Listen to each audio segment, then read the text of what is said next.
요즘 우리 현대인들에게 있어서 가장 무서운 병이 있다고 하면 아마도 그것은 암일 것입니다. 이 암이라고 하는 병이 별 자각 증세가 없이 우리 안에서 이렇게 진행을 해가지고 우리의 몸을 망가뜨리게 되는데, 우리가 이렇게 아프다고 하는 것을 알고 자기 스스로가 뭔가 이상 현상을 깨닫게 되면은, 그때는 가보면 이게 손을 쓸 수 없을 만큼 진행이 돼서 뭐 이런 소리를 우리가 듣게 되고, 결국은 그 암으로 말미암아 사망에 이르르고, 또 그 암으로 말미암아 많은 고생을 하는 이러한 일들을 우리들이 겪게 됩니다. 그렇다고 해서 이 암이 치료할 수 없는 병도 아니고, 또 우리가 그냥 알 수 없는 병도 아닙니다. 우리가 그래서 평소에 건강하다고 내 스스로가 이렇게 느끼고 있을 때에도 뭐 6개월에 한 번, 1년에 한 번 정도는 병원에 가서 정기 검진을 받는 것이죠. 오늘 내 몸에 어떤 변화가 생겼는지, 어떠한 이상이 있는지, 이러한 것들을 우리들이 조사를 하고, 그게 뭔가 이상이 생겼고 변화가 있으면 왜 그렇게 되었는지 이렇게 찾아서 그 원인을 밝혀내고, 그래서 이 암 같은 것이 우리 안에서 계속 이렇게 커가지 않도록, 알지 못하고 이렇게 숱한 세월을 지나가지 않도록 우리들 자신들을 잘 지켜야만 하는 것입니다. 저는 신앙생활에 있어서도 우리들이 이 비슷한 현상을 우리들이 경험하면서 살고 있다고 생각을 합니다. 오늘 우리가 영적으로 건강한 그리스도인들이 되고, 또 우리 교회가 하나님 앞에서 건강한 교회로 서기 위해서 항상 우리들은 우리들 자신들을 돌아보고 자가진단을 해보는 이러한 지혜가 우리들에게 필요하다고 하는 것이지요. 아무 생각도 없이 그냥 멍하고 지내다가 어느 날 갑자기 이상이 생기고 문제가 생겨서 그때 가서 손 쓸 수 없을 만큼 우리의 삶이 망가지게 되고 교회가 망가지게 되고 하는 이러한 낭패를 우리들이 봐서는 안 된다고 생각을 하는 것입니다. 우리의 육신의 삶만 우리들이 건강진단을 받는 것이 아니라 우리의 영적인 삶에 있어서도 우리들이 얼마든지 우리가 건강한 신앙생활을 살아가고 있는지 우리들 자신들을 진단해 볼 수 있는 이러한 지표들이 있습니다.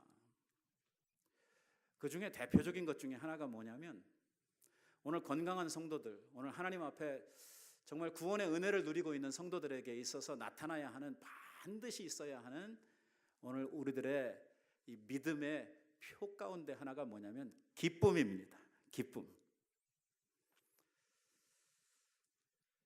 우리 성도들은 하나님 주시는 영적 기쁨으로 항상 기뻐해야 됩니다. 그래서 하나님께서 항상 기뻐해라, 이것이 너희를 향하신 하나님의 뜻이다. 그런데 우리들이 그 기뻐한다고 하는 것이 무슨 인간적인 기쁨, 어떤 우리 세상에서 우리들이 찾는 그런 기쁨 때문에 기뻐하는 거 아니에요. 이건 영적 기쁨이에요. 이것은 하나님께서 우리들에게 주시는 기쁨이에요. 이건 예수 그리스도로 인하여 우리가 우리의 마음 깊은 곳으로부터 나오는 주님과의 동행을 통해서 나오는 기쁨이고, 또한 우리의 받은 구원에 대한 감격과 구원의 즐거움으로 인해서 하나님 앞에 기뻐하는 거예요. 그래서 이러한 기쁨은 우리들이 이 세상을 살아가면서 육신적으로 당하는 이러한 어려움들, 우리가 어떤 역경이나 환난을 당했을 때에도 이러한 기쁨이 우리의 안에서 사라지지 않아요. 사도 바울은 주님의 일을 하다가 감옥에 갇혀가지고 엄청난 이러한 매를 맞고 힘들고 고생을 하고 자기의 목숨이 촌각에 달려져 있는 이러한 상황에서도 빌립보 교회 교인들을 향해서 말하기를, 나는 내 마음이 지금 기쁘고 또 기뻐한다고 이야기를 하면서, 너희들이 내가 이 감옥에 갇힌 거 빼놓고는 나와 같은 마음으로 함께 기뻐했으면 좋겠다고 이렇게 권고를 하고 있는 것을 볼 수가 있습니다. 그는 자기 앞에 임박해 있는 그 순교의 죽음을 바라보면서도 뭐라고 이야기를 하냐면, 하나님께서 비록 나를 순교의 제물로 이 죽는 이 일에 나를 이끌어 가신다고 하더라도 내가 주님을 위해서 죽을 수 있다면 그로 인하여 나는 기뻐하고 또 기뻐하고 있다고 이렇게 이야기를 하는 것이죠. 오늘 우리 모든 그리스도인들은 주님으로부터 받은 이러한 구원의 은혜와 내 속에 있는 예수 그리스도로 인하여 누리는 이러한 영적 기쁨이 우리 안에 충만해야 돼요. 이게 건강한 그리스도인의 모습이에요. 이게 주일날 예배당에 들어오는 이 얼굴이 한 3년 동안 절여놓은 오이지 같은 그런 얼굴을 하고 있으면 안 돼요. 우리가 세상에 나가서 살 때에는 좀 답답한 게 있고 우리의 삶에 어떤 괴로움 같은 게 있어서 얼굴이 찡그려지고 정말 이 답답함 때문에 우리들이 괴로워서 우리의 좀 표정이 좀 바뀔 수 있지만 주의 전에 올라올 때에 우리가 하나님 만나러 올 그때는요, 우리의 마음이 정말 해처럼 빛나야 하고 주님 앞에 나오는 우리들의 표정이 밝아야 돼요. 만약에 오늘 우리들에게 이러한 영적 기쁨이 없다면 오늘 우리들은 뭔가 신앙생활에 문제가 생긴 거예요. 오늘 기쁨이 우리들에게서 상실됐다고 하는 말은 오늘 우리들이 믿음 생활을 해가는 데 있어서 뭔가가 지금 적신호가 켜졌다는 거예요. 찾아야 돼요. 우리가 몸이 뭔가 검사를 해봤더니 뭐 어떤 지표가 확 떨어져 버렸어요. 이러한 경우에는 그 원인을 찾아야 되잖아요. 그런 것처럼 오늘 우리 안에 이러한 기쁨이 사라져갈 때 우리들은 무엇 때문인지 그 원인을 찾아봐야 돼요. 그 원인이 나한테 있는 것인지 아니면 이것이 어떤 환경이나 이 밖으로부터 외부적으로 오는 이러한 요인에 의해서 우리가 이렇게 되는 것인지 우리가 잃어버린 그 기쁨의 원인이 무엇인지를 찾아봐야 되죠. 우리 성도들이 이러한 기쁨을 잃어버리는 가장 큰 원인, 가장 강력한 이러한 원인이 있는데 그게 뭐냐면 성도들이 죄 가운데 빠지면 기쁨이 사라진다는 거예요. 이게 아주 보편적이고 대표적인 케이스예요. 성도들이 죄 가운데 빠지게 되면은요, 뭐가 없어지냐면 우리 속에 있는 영적 기쁨이 사라져요. 여러분, 다윗이 밧세바와 죄를 짓고 나서 어떻게 됐습니까? 엄청난 침체에 빠졌어요. 그 죄로 인해서 그 속이 정말 죄에 대한 두려움과 죄책에 대한 시달림으로 말미암아 말할 수 없는 이 침체에 빠졌어요. 그가 하나님 앞에 책망을 받고 회개를 하면서 하나님 앞에 드렸던 회개의 기도를 우리들이 잘 살펴보세요. 거기에 뭐라고 기도를 하고 있습니까? 여호와여, 내게 정한 마음을 창조하시고 내 속에 있는 하나님의 영을 새롭게 해주십시오. 그러면서 뭐라고 이야기를 해요? 내게 구원의 기쁨을 회복시켜 주시고. 왜? 그 기쁨이 사라졌거든요. 주 안에 있는 그 기쁨이 없어졌거든요. 오늘 한번 우리들의 영혼을 놓고 우리의 삶을 놓고 하나님 앞에서 한번 내 스스로가 자가 진단을 한번 해보십시다. 오늘 나는 주님 때문에 기뻐하고 우리의 삶에 정말 이러한 하나님 주시는 영적 기쁨으로 하루하루를 살아가고 있는가? 아니면 이놈의 못돼 먹은 세상 내가 어쩔 수 없이 내가 죽지 못해, 마지 못해 내가 살고 있다고 이렇게 생각을 하면서 오늘도 짜증과 마음의 모든 이런 고통들로 인해서 상한 마음, 이러한 고통스러운 이러한 마음을 가지고 살아가고 있는가? 우리 스스로를 점검을 해볼 필요가 있습니다. 그리고 오늘 이러한 원인이 무엇인지를 우리들이 살펴야 될 필요가 있는 것이죠. 오늘 우리들이 함께 생각을 하려고 하는 여호수아 7장은 바로 그러한 의미에서 오늘 우리 성도들이 한번 돌아봐야 하는 우리의 신앙의 잘못된 국면들이 무엇인가 하는 것을 한번 우리들이 점검해 볼 수 있는 이러한 중요한 교훈을 우리들에게 해주시고 있습니다. 여러분, 여리고성 전투 후에 두 번째 했던 전쟁이 바로 아이성 전쟁이죠. 교회에 그래도 조금만 나오신 분이라고 그러면 여리고성 전투와 아이성 전투 이야기를 한 번쯤은 다 들어서 여러분들께서 아시고 있을 것입니다. 오늘 우리가 이 사이에서 여리고성 전쟁과 아이성 전쟁의 사이에서 우리가 좀 주목해 봐야 되는 한 구절이 있습니다.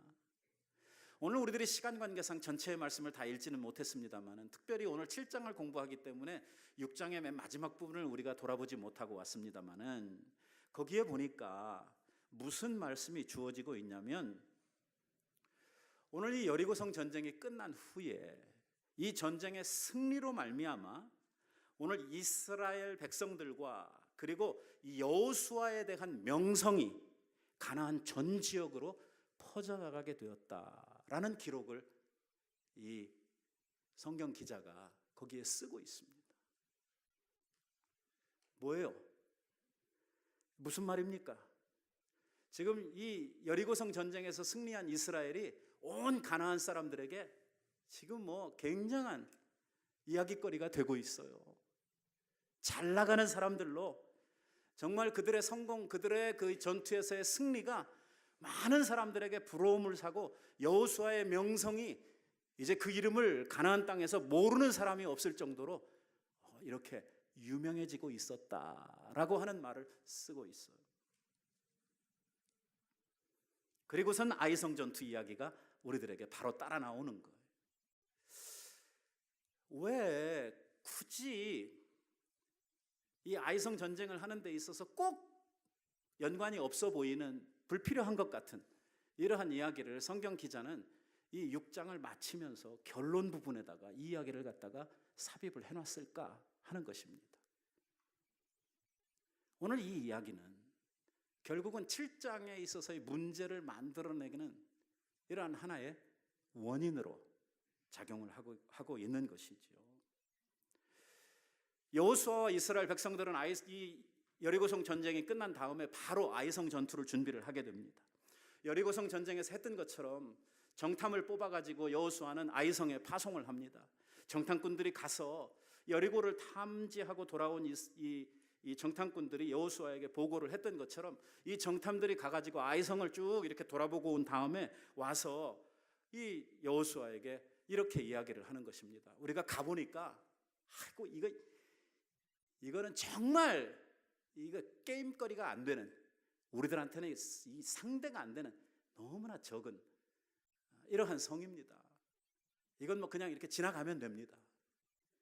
수고롭게 우리 온 백성을 보내가지고 전쟁하는 이러한 수고로움을 피하시고 그저 군사 2,000명, 3,000명 정도만 보내면 금방 그들이 한나절 만에 승리의 소식을 가지고 돌아올 테니까 수고롭게 하지 말고 적은 군사를 보내라고 이렇게 이 정탐들이 보고를 하는 것입니다. 그래서 여호수아는 3,000명의 군사를 아이성에 파송을 하고 이 승전의 소식을 기다리고 있었는데 놀랍게도, 정말 놀랍게도 그렇게 승리를 장담하고 2,000의 군사만 가져도 이길 수 있을 것이라고 생각을 했던 곳에 3,000의 군사를 보냈는데도 불구하고 전쟁에서는 참혹한 패배가, 거기에 이 전쟁을 통해서 여리고성 전쟁을 하는데도 한 명도 안 죽었는데 오늘 이 아이성이라고 하는 작은 전쟁을 하면서 36명이라고 하는 이러한 생명을 잃어버리는 이 캐주얼티가 발생을 하는 일이 생겨버리고 만 것입니다.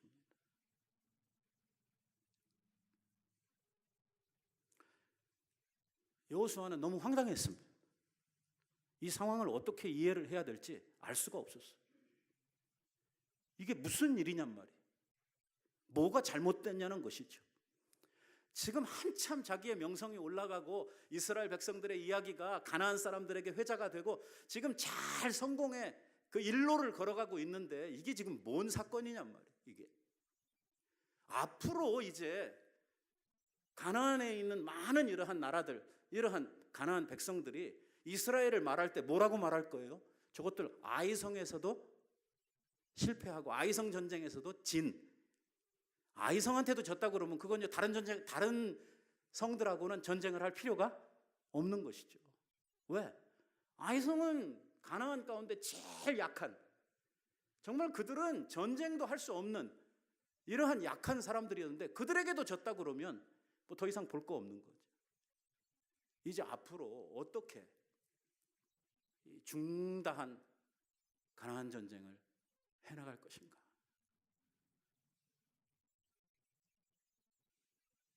여호수아는 정말 알 수가 없었어요.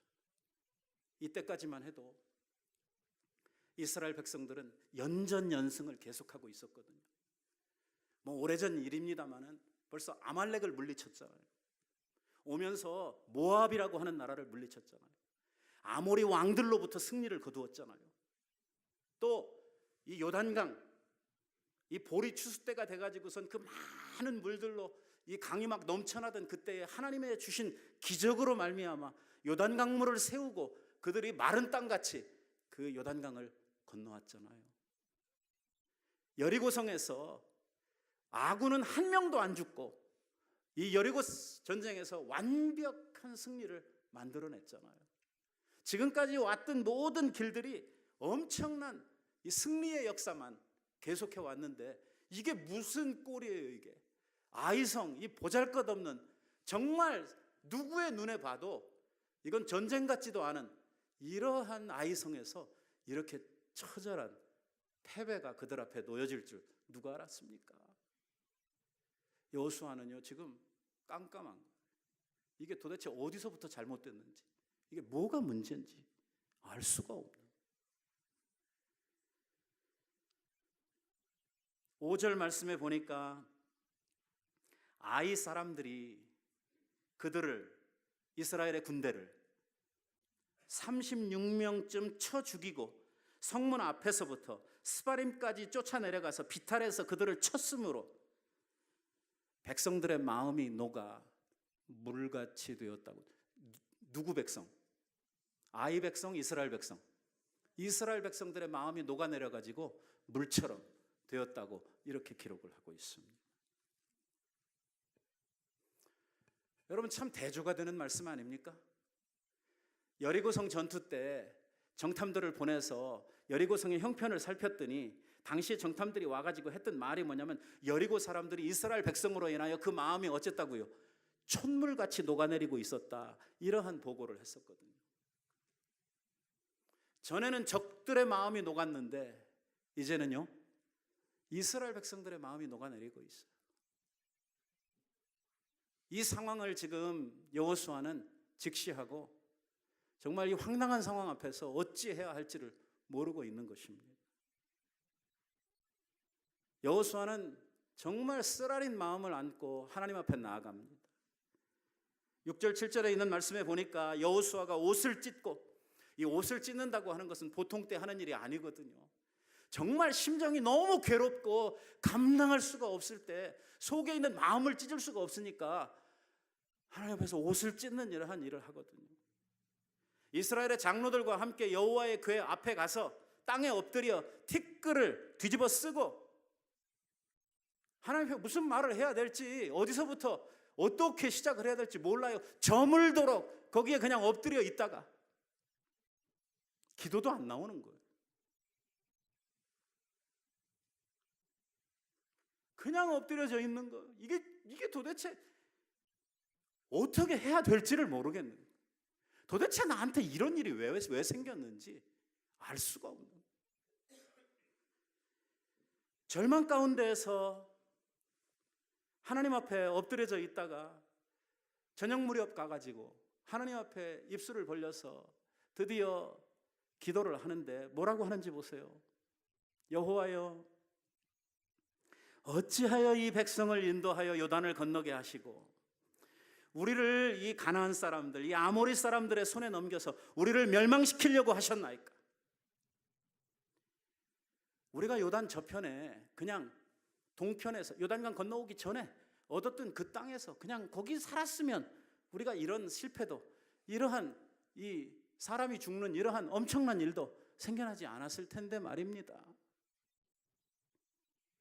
꼭 실패가 누구한테 원인이 있는 것처럼, 하나님한테 원인이 있는 것처럼, 하나님이 당신이 우리를 데려왔기 때문에 우리가 지지 않았느냐, 이 상황이 벌어진 건 하나님이 우리를 여기까지 끌고 왔기 때문에 생겨난 일이다, 뭐 이런 식으로 지금 이야기를 하고 있는 것이죠. 정말 여호수아는요 별 생각이 다 드는 거예요. 하나님은 이스라엘을 버리신 것인가? 아니, 여리고 성도 그렇게 쉽게 하나님께서 무너뜨리셨는데, 이 작은 성 아이성에서 하나님은 이들과 대항할 힘이 없으셨던 것인가? 지금까지 쌓았던 우리 이스라엘의 명성은 이제 물거품처럼 사라져가고 앞으로 우리들의 운명은 어떻게 돼갈 것인가? 왜 하나님은 이런 쓰라린 패배를, 아픔을 우리들에게 주어서 경험하게 하는 것인가? 별의별 생각이 다 드나. 한없이 절망의 늪을 헤매고 있는 것이죠. 우리들이 우리의 인생을 살다 보면 승리의 날들이 있죠. 우리가 계획하고 노력하고 우리들이 일한 만큼 그 결과를 얻고 그것 때문에 우리들이 그 열매로 인해서 기뻐하고 그걸로 인해서 우리들이 만족해하는 이러한 날들이 분명히 있습니다. 그런가 하면 우리들이 사는 날들 가운데는 전혀 예상치도 못했던 이러한 일들이 우리에게 뻑 닥쳐지면서 우리들이 그 앞에서 어찌할 바 모르는 해결책이 없는 이러한 답답함 속에 우리들이 절망하는 이러한 때도 우리들에게 있습니다. 우리들이 살아온 우리들의 이 지난 30년, 40년, 50년, 60년, 70년의 우리들의 세월들이 그 속에 이러한 절망의 날들이 왜 없었겠습니까? 어쩌면 지금도 이 절망의 늪에서, 이 침체의 늪에서 어찌할 바 모르는 이러한 하나님의 백성들이 우리들 가운데 있을 수도 있습니다.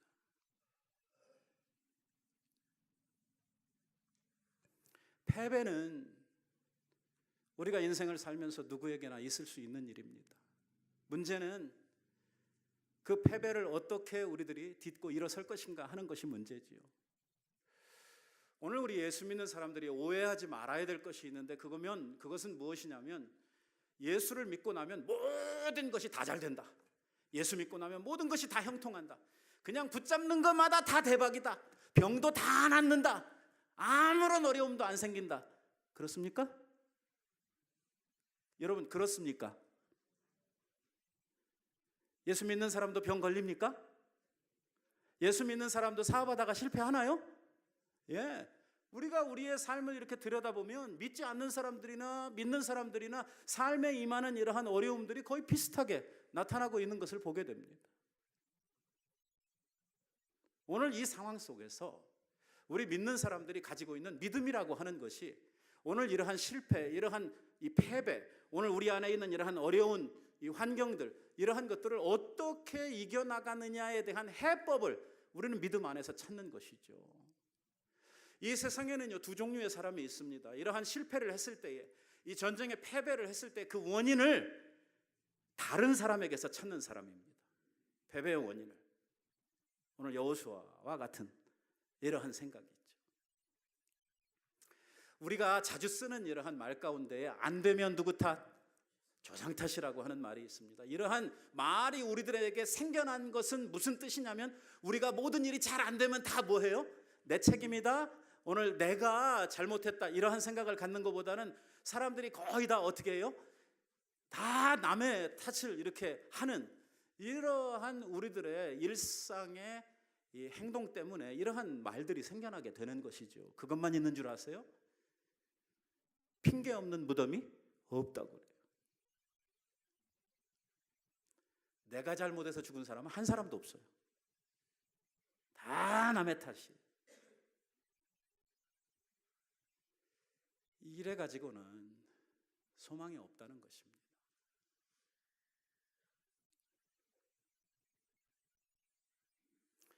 만약에 우리가 실패를 했는데 그 실패라고 하는 것을 환경이 잘못돼서 그렇다, 요즘에 불황이고 뭐가 시대가 어쩌고 이래서 어쩔 수 없이 그럴 수밖에 없었다.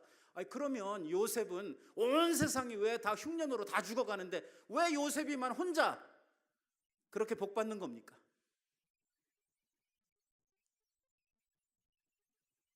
재수에 돌리고 조건에 돌리고 부모 탓하고 나는 못 배워가지고 부모가 나한테 물려주지를 않아서 어쩌고 저쩌고.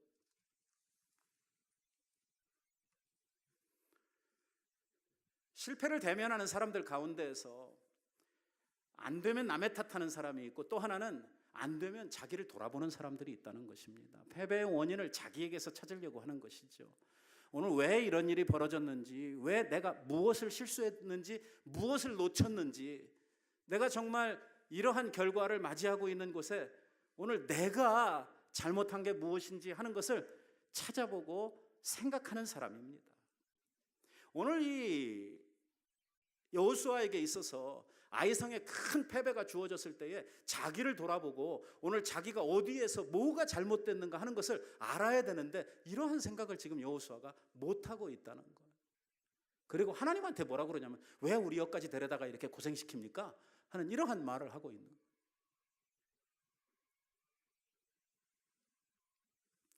여러분, 우리가 이 속에서 이 여호수아와 이스라엘 백성들이 이 전쟁에 실패하게 되는 원인들을 몇 가지로 찾아볼 수가 있는데, 그 첫 번째가 뭐냐면 그들은요, 교만했어요. 마음이 높아지면요, 다른 사람 말을 안 들어요. 이게 처음 여리고성 전투를 앞두고는 전쟁에 대한 두려움도 있고 한 번도 시도해보지 않은 첫 일을 하기 때문에 하나님을 전적으로 의지하고 하나님이 자기들에게 무슨 말씀을 하시는지 열심히 귀 기울여 들었어요. 근데 여기에서는요, 하나님의 말씀을 듣지 않는 거예요. 이들이 여리고성 전쟁을 마치고 나서 하나님께서 뭐라고 그랬냐면, 너희들은 본진이 있는, 본진이라고 하는 말은 여러분, 전쟁에 나갔던 사람들은요, 남자들 중에 싸울 수 있는 나이에 있었던 사람들만 갔어요. 이스라엘의 온 백성이 다 간 거 아니에요. 여자들, 노인들, 아이들은 어디에 있었냐면 길갈에 있는 자기네들의 본진, 이 본영에 그들은 남아 있었어요. 전쟁이 끝나고 나면 돌아오라고 그랬어요. 안 왔어요. 눈앞에 있는 적, 이 아이성의 정탐을 보내고 하나님의 말씀을 들은 것이 아니라 누구의 말을 들었어요? 정탐의 말을 듣고, 수고로이 마옵소서, 2, 3천만 보내면 이거 뭐 쉽게 먹을 성입니다.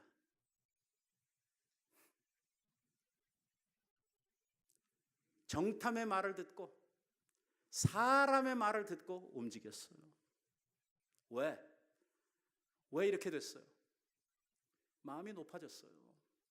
승리로 말미암아, 아까 제가 지적하지 않았어요? 이 여리고성의 승리로 말미암아 그의 명성이 온 가나안에 퍼져나가고 사람들이 그들을 주목하고 막 우러러보고 이렇게 하기를 시작하면서 여호수아도 이스라엘도 그 마음이 높아졌어요.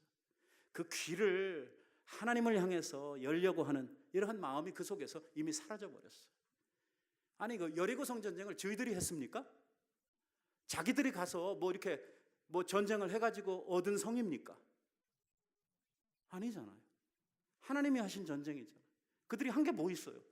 하나님의 명령을 따라서 그들은 순종하며 나아간 것밖에 없잖아요.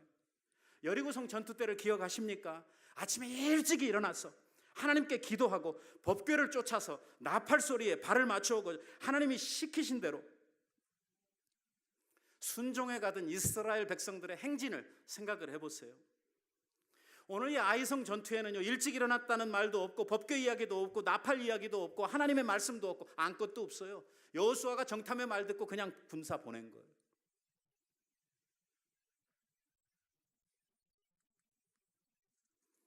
자신들을 너무 과대평가하고 있는 거예요.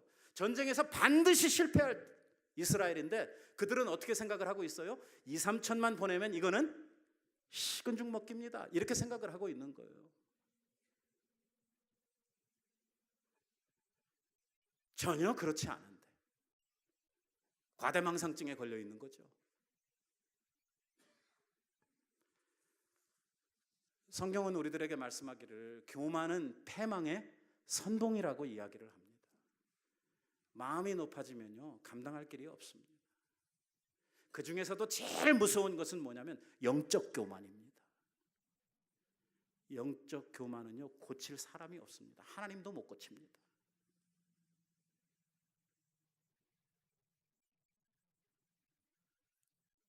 우리의 삶의 무서운 위기가 교만으로부터 옵니다.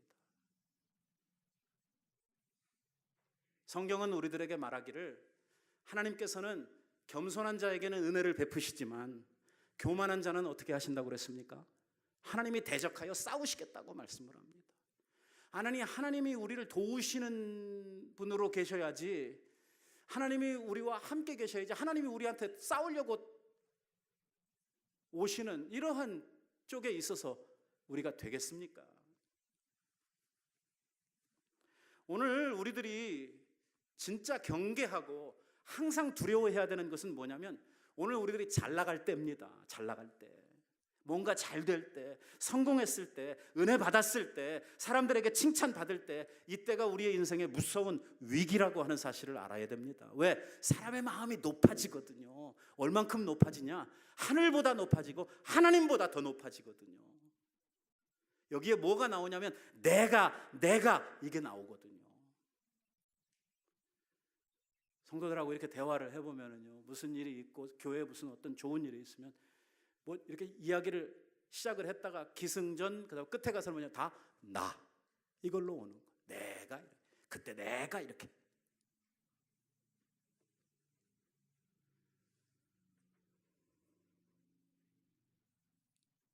그런즉 선줄로 생각하는 자는 넘어질까 조심하라고 합니다. 왜? 우리 인간이 아무것도 아닙니다. 정말 하나님 앞에 하나의 풀림만 또 못한 잠깐 보이다가 없어지는 안개 같은 이러한 인생이 우리 사람이라. 오죽하면 우리의 믿음의 선진들이 자기를 놓고 하나님 앞에 이야기할 때 이 티끌만 또 못한 죄인이라도 라고 하는 말을 쓰겠어요. 사도 바울이 이런 고백을 합니다. 나의 나 된 것은 하나님의 은혜로 되었으니 내가 다른 사도들보다 더 많이 수고하였지만 그것은 내가 아니고 하나님의 은혜가 내 속에 컸기 때문입니다 라고 고백을 합니다. 여리고성에서 이겼습니까? 승리해서 그 명성이 사람들에게 높아지고 있습니까? 그거 내가 잘해서 된 겁니까? 아니란 말이에요. 하나님의 은혜라는 거예요. 하나님의 은혜를 붙들어야 된다는 거예요. 우리 성도들은 하나님의 긍휼하심, 하나님의 은혜로우심, 그 사랑의 풍성하심, 이거를 붙들고 사는 것이 우리 그리스도인의 본분입니다. 그래서 오늘 우리 그리스도인들의 삶을 은혜로 사는 삶이라고 말하는 것입니다. 은혜로 산다는 게 무슨 뜻입니까? 내 노력, 내 힘으로 사는 것이 아니라 하나님께서 우리들에게 거저 주시는 그것으로 우리들이 받아서 산다고 하는 것이죠. 그러니까 겸손해야 됩니다. 하나님, 내가 아닙니다. 하나님이십니다. 주님 앞에 돌아보면 정말 나는 보잘것없고 무익한 이러한 사람입니다. 하지만 주님께서 나를 높여주시고 주님께서 나를 세워주시고 하나님께서 나를 여기까지 이렇게 인도해 주셨기 때문에 올 수 있었던 것입니다. 놀라운 것은요, 사람은요 가만히 있으면 교만해져요. 아무것도 안 하는데 그냥 가만히 있으면 교만해져요. 사람이 올라가요. 내가 뭐 교만해야지 이렇게 마음 먹고 내가 막 사람들 앞에 막 딴 것들은 아무것도 아니야, 막 나만 이렇게 해가지고 내 스스로가 나를 강화해서 교만해지는 게 아니고 그냥 가만히 있으면 교만해져요. 아무것도 안 하고 있으면. 그래서 성경이 우리들에게 뭐라고 이야기를 하냐면 너희의 마음을 스스로가 낮춰 끌어내리라는 거예요. 그래서 어린아이와 같이 되지 아니하면 천국이 우리 게 아니라는 거예요. 이 겸손해지는 것이 쉬운 게 아니에요. 가만히 있으면 겸손해질 것 같죠? 아니에요. 가만히 있으면 교만해져요. 사람의 이 성향, 우리 안에 있는 죄성이 우리들을 그렇게 끌고 가요. 하나님께서 왜 우리 성도들의 삶에 많은 이러한 역경들을 주시는지 압니까? 왜 환난이 우리들에게 자꾸 오는지 알아요? 우리들이 높아지려고 할 때마다 우리들을 꺾으셔요. 하나님께서 항상 우리들을 어려움 속에 두셔가지고선 하나님 바라보도록 그러니까 이러한 고통이나 어려움들이요, 때로는 하나님이 우리들에게 은혜로 주시는 선물들이에요. 어떻게 하라고? 겸손하라고, 주님 바라보라고. 이거 안 하면 어떡하니까? 이게 막 계속 높아져가지고 하나님도 없고 내 삶에 아무것도 그냥 나만 남아가지고.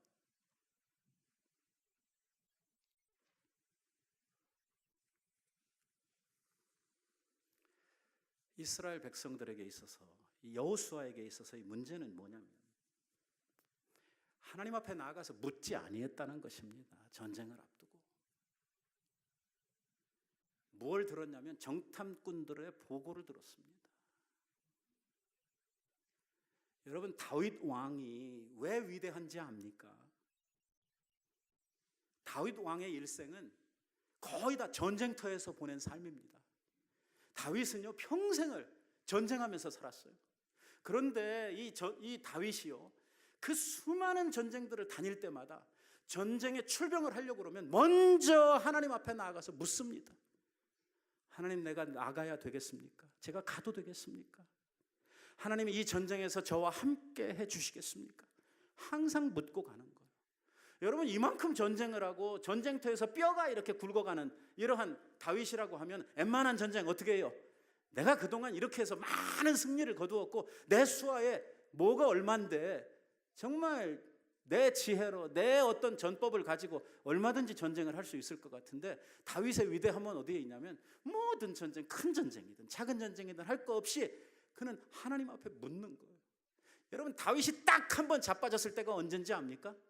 왕들이 출정해야 되는 전쟁인데 하나님 앞에 묻지 않고 게으름 피우다가 자빠지는 거예요.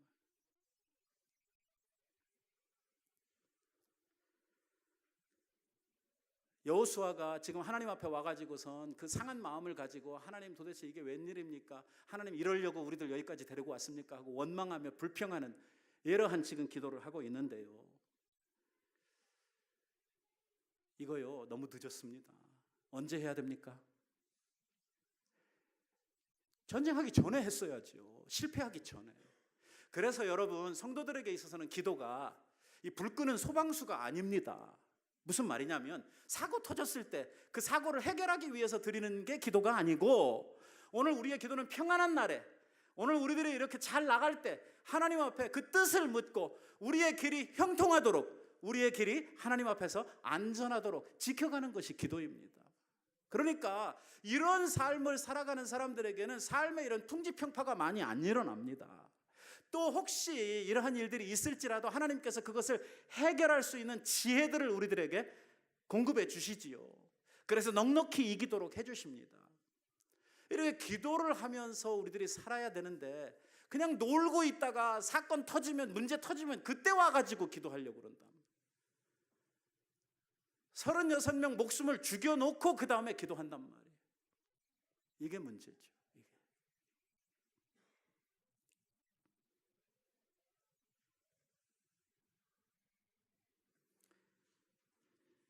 여러분, 열심히 기도하십시다. 오늘 하나님께서 우리들에게 기도하라고 성경에 얼만큼 말씀하십니까? 아주 그냥 귀가 따갑도록 말씀하시잖아요. 수많은 기도의 예를 통해서 우리 성도들에게 기도해야 된다고 하고 있지 않습니까? 얼만큼 기도하라고 그럽니까? 쉬지도 말고 기도하라. 쉬지도 말고 기도하라고. 어쩌면 우리 그리스도인의 삶이라고 하는 것은 기도로 시작해서 기도로 끝나는 거예요. 여러분, 하루의 시작점에, 이 새벽에 하루 일찍 일어나서 우리가 어떤 일을 하기 전에, 그 누구와도 만나기 전에 하나님을 대면해서 우리가 기도한다고 하는 것은 매우 중요한 일입니다. 여러분들이 가게에 가서 가게 문을 열면서 어떤 손님을 받기 전에 하나님 앞에 엎드려서 기도하는 일은 매우 중요한 일입니다. 우리가 사람을 만나러 가면서 어떤 일을 하면서 일을 시작하기 전에 주님 앞에 잠시 머리를 숙이고 하나님의 지혜를 구하고 주의 뜻을 구하며 하나님 앞에 기도하는 거 얼마나 중요한지 모릅니다. 하나님께서 그때 가르쳐 주시는, 그때 지혜의 마음을 얻게 해주시는, 그래서 우리의 삶이 평탄해지도록 하시는 것입니다. 우리 예수님 보세요. 예수님 이 세상에 계실 때 새벽으로 밤으로 다니시면서 열심히 기도하시지 않았습니까? 예수님이 왜 기도합니까? 예수님 하나님인데, 어쩌면 예수님은 기도를 들으시는 분인데, 그분의 능력은 천지를 창조하시는 이러한 능력의 하나님이신데 그분이 뭐 누구한테 왜 기도합니까? 왜 그 피곤하신데도 불구하고 예수님께서는 제자들과 함께 산과 들을 찾으면서 새벽으로 밤으로 다니면서 기도하셨어요. 왜 그렇게 하셨습니까? 오늘 우리 성도들이 살아야 될 거룩한 삶의 모본을 보여주시는, 이렇게 하라는 것입니다. 왜? 제자들이 그렇게 살아야 되거든. 보세요. 예수님께서 12제자를 세우시는 이러한 큰 일을 앞두시고 뭐 하셨냐면 철야기도 하셨어요. 밤을 새워서 기도하요. 주님 잡히시기 전날 밤에 겟세마네에 가셔서 철야하면서 기도하셔요. 큰 일을 앞두시고는 우리 주님께서 꼭 철야하시는 거예요. 근데 우리는 큰 일을 앞두고도 철야 안 해요. 금식도 안 해요. 이게 뭐예요? 이게 무슨 심장일까요? 뭐 될 대로 되라 그건가요? 주님이 그렇게 하셨다고 하면 우리도 주님의 그 거룩한 본을 쫓아가야 되지 않겠습니까? 이 아이성 전투에 있어서 가장 강력한, 가장 직접적인 이러한 원인은요, 말씀에 불순종했다는 것입니다. 여러분, 이 여호수아에게 처음 주셨던 말씀의 핵심, 그리고 우리가 지금까지 여호수아를 공부해 오면서 우리들이 믿음이 뭔가 하는 그 실체를 우리들이 함께 파헤치면서 수도 없이 우리들이 반복했던 말씀이 뭐냐면, 믿음이라고 하는 것은, 믿음으로 산다고 하는 것은 하나님의 말씀을 신뢰하고 그 말씀대로 우리들이 쫓아가는, 순종하는 이러한 것이라고 말씀을 드렸지요. 그래서 초장에 하나님께서 여호수아를 부르시고 뭐라고 말씀하시냐면, 너는 좌로나 우로나 치우치지 말고 내 명령을 지켜 행하라. 그리하면 내 길이 평탄하게 될 것이다. 네가 형통할 것이다. 이거 뭐 쉽게 말하면 뭐예요? 내가 시키는 대로, 내 명령대로만 해라. 그리하면 네 길은 내가 책임져 주겠다. 그 말이거든요. 그런데 하나님 말씀을 안 들어요. 아주 적극적으로 불순종하는 거예요. 이게 뭐냐면, 하나님께서 여리고성 전쟁을 하면서 그 성은 이스라엘의 첫 성으로 첫 열매가 되는 성이기 때문에 그 성에서 얻는 모든 전리품들은 하나도 백성들이 가지면 안 된다고 그랬어요. 그 모든 전리품들은 다 여호와께, 하나님께 드리라고 그랬어요. 첫 성이기 때문에. 이 성은 하나님이 당신을 위해서 구별했다는 거예요. 그게 뭐냐면 거룩의 개념이 거룩. 하나님을 향해 구별해 놓았다는 거예요. 오늘 우리가 하나님 앞에 거룩한 날을 드린다 할 때 뭐냐면 이 날을 우리가 구별하는 거예요. 다른 날하고 다르게 생각하는 거예요. 이 날을 다르게 생각하고 예배 드리는 시간을 우리가 따로 구별해 드릴, 하나님 앞에 드릴 물질도 따로 구별하는 거예요. 이 구별해서 따로 우리가 다른 어떤 목적을 가지고 구별해 놓는 게 뭐냐, 이게 거룩함이에요. 거룩함. 오늘 하나님께서는 이 성을 하나님께 속한 성으로, 하나님을 위해서 따로 구별해 놓으셨어요. 뭐라고 말씀하시냐면, 하나님께서 나중에 이 여호수아에게 가르쳐 주시는 실패의 원인이 이거예요. 이스라엘이 범죄하여 내가 그들에게 명한 나의 언약을 어겼으며. 무슨 말이에요? 말을 안 들었단 말이에요. 또한 그들이 온전히 바쳐진 물건이죠. 하나님께, 여리고성에 있는 모든 것들이. 그런데 그것을, 그 물건을 가져가서 도둑질하고 속이고 그것을 그들의 물건들 가운데 두었느니라. 숨겨놨단 말이죠. 뭐 시간 가니까. 누가 그랬어요? 누가? 아가니가 그랬어요.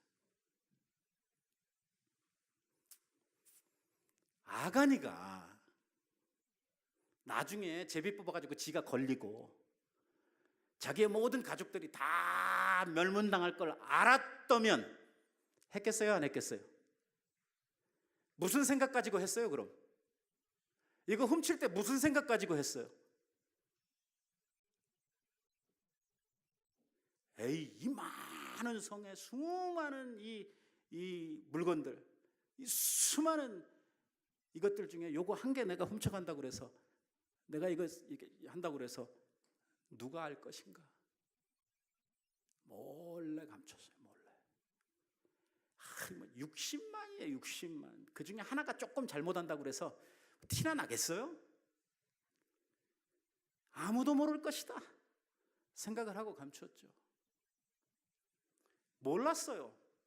여호수아가 알았어요? 몰랐어요. 장로들도 몰랐어요. 족장의 지파의 족장들도 몰랐어요.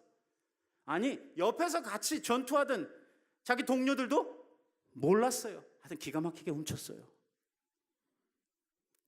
그런데 그렇게 비밀스럽게 훔쳤는데 누가 아셔요? 하나님이 아시는 거예요. 하나님께서 이미 너희들 가운데 내 명령을 어기고 도둑질한 사람이 있다고 이야기를 하는데도 안 나오는 거예요. 숨을 수 있을 줄 알았죠. 결국은 제비 뽑아가지고 자기가 완전히 백일하에 드러날 때까지 숨기고 있는. 여기서 보면 한 사람의 범죄가 이 아간 때문에 어떻게 됐어요? 아간 때문에 그 집안이 뭐예요? 다 멸문지화됐어요. 그리고 아간 때문에 어떻게 됐어요? 이스라엘이 아이성 전투에서 실패했어요. 아이성 전투에서 36명의 무고한 이 목숨이 날아가 버렸어요. 아간 한 사람이 잘못함으로 말미암아 엄청난 결과가 그들에게 주어졌죠. 여러분, 우리는 알아야 돼요. 오늘 제가 이 설교를 시작하면서 우리들이 죄 가운데 빠지게 되면 우리에게 생겨나는 현상이 뭐라 그랬어요? 기쁨이 사라지는 거예요. 하나님의 영적 은혜가 딱 스탑돼요. 그러면 우리들이 그때서부터 영적으로 메말라 가는 거예요. 근데 나 하나 그렇게 되고 끝난다 이렇게 생각하면 안 돼요. 오늘 이 아간을 통해서 우리들에게 보여주시려고 하시는 것은 뭐냐면, 아간 한 사람이 잘못함으로 말미암아 자기 혼자 죽으면 그나마 다행인데 그게 아니에요. 애매한, 아간이 훔쳤는데 누가 죽으냐면 그 가족이 다 죽어버리는 거예요. 아간이 훔쳤는데 이스라엘의 무고한 군사들이 36명이나 죽어버리는 거예요. 그들의 이스라엘의 명성에 아주 치명적인 이러한 실패의 굴레가 씌워지는 거예요. 한 사람이 잘못함으로 말미암아 오늘 결국은 그 공동체가 다 죽어버리는 거예요. 여러분, 나 한 사람 아무것도 아닌 것 같죠? 저는 종종 우리 교인들에게서 그런 말을 들어요. 목사님, 우리 교회 뭐 사람도 많고 뭐 이럴 사람도 많은데 뭐 나 하나쯤. 하나님도 그렇게 보시나요? 하나님께서 교회를 보실 때 어떻게 보시나요? 사도 바울을 통해서 우리들에게 교회를 가르쳐 주시면서 뭐라고 이야기를 해요? 교회는 마치 우리의 몸 안에 붙어있는 이 지체들과 같다고 이야기를 하셔요. 우리 한 사람 한 사람들이 우리 교회를 구성하고 있는 이러한 이 지체들이라고 가르쳐 주시고 있죠. 한번 생각을 해보십시다. 보이지도 않는, 우리들이 별로 관심도 안 쓰는 이 심장이 속에서 우리는 뭐 생각도 안 하는데 이게 계속 뛰고 있거든요. 우리들이 잠잘 때도 뛰고, 우리가 뭐 딴 일을 집중해서 하고 있어서 너 지금 있는지 없는지, 네가 지금 일을 하는지 안 하는지 관심도 안 쓰고 있지만 이놈이 그냥 안에서 어떻게 해요? 쉬지도 않고 계속해서 누구의 주목도 못 받으면서 계속해서 일을 하고 있거든요. 근데 만약에 심장이 아무도 안 쳐다봐주고 아무도 뭐 자기 칭찬도 안 해주고 그러니까 에이씨 해서 만약에 심장이 나도 피곤하니까 좀 쉬었다 갈래, 이렇게 되면 어떻게 됩니까? 더 이상 제가 설명할 필요가 없겠지요. 우리가 생각하기에 뭐 심장은 굉장히 중요하니까 얘는 안 뛰면 뭐 금방 우리가 알 수 있으니까 그럼 다른 걸로 가, 췌장 같은 걸로 한번 가보자고. 이거 문제 생기면 어떻게 되나요? 죽음이에요. 교회의 원리가 그렇단 말이에요. 여러분, 나 한 사람 이렇게 생각하지 마세요. 하나님은 그렇게 생각 안 하셔요. 하나님은요, 우리들 한 사람 한 사람을 얼마나 귀히 여겨주시는지요. 비록 사람들은 알아주지 않고 사람들은 나를 주목 안 해도 하나님께서는 우리 한 사람 한 사람을 얼마나 소중하게 생각하시는지 말씀을 통해서 우리들에게 뭐라고 이야기를 하시냐면, 하나님의 모든 존귀하심이 오늘 우리 성도들에게 있다고 이야기를 하고 있어요. 하나님은 우리를 그렇게 귀하게 여기신단 말이에요. 우리 얼만큼 귀하면 당신의 독생하신 아들을 희생시키셔서 우리를 살리시려고 하는 이러한 일을 하나님께서 하실 정도로 우리를 귀히 보이시다. 뭐 나는 바쁜데, 뭐 나는 뭐 힘도 없는데, 나는 가진 것도 없는데 나 하나쯤이야. 아니에요. 아마 처음에 아간이가 그거 할 때 그런 생각이었을 거예요. 야, 물건이 이렇게 많은데, 그리고 사람이 지금 60만인데 그 중에 나 하나, 뭐 누가 알겠어? 하나님은요, 그 하나에 관심을 가지시는 거예요. 그 하나를 집중하시는 거예요. 그 한 사람 한 사람이 모아서 하나님의 교회를 세우고 하나님의 나라를 세우고 하나님의 영광을 드러내는 거예요. 여러분, 여러분들 새가족 공부할 때 제가 말씀을 드립니다마는 교회에서 하나님께서 내게 주신 은혜를 따라서 내가 주님의 교회를 봉사하고 주님의 교회를 세워야 할 것이 무엇인지, 오늘 하나님께서 내게 주신 사명이 무엇이고 내가 감당해야 될 내 역할이 무엇인지 깊이 생각하세요.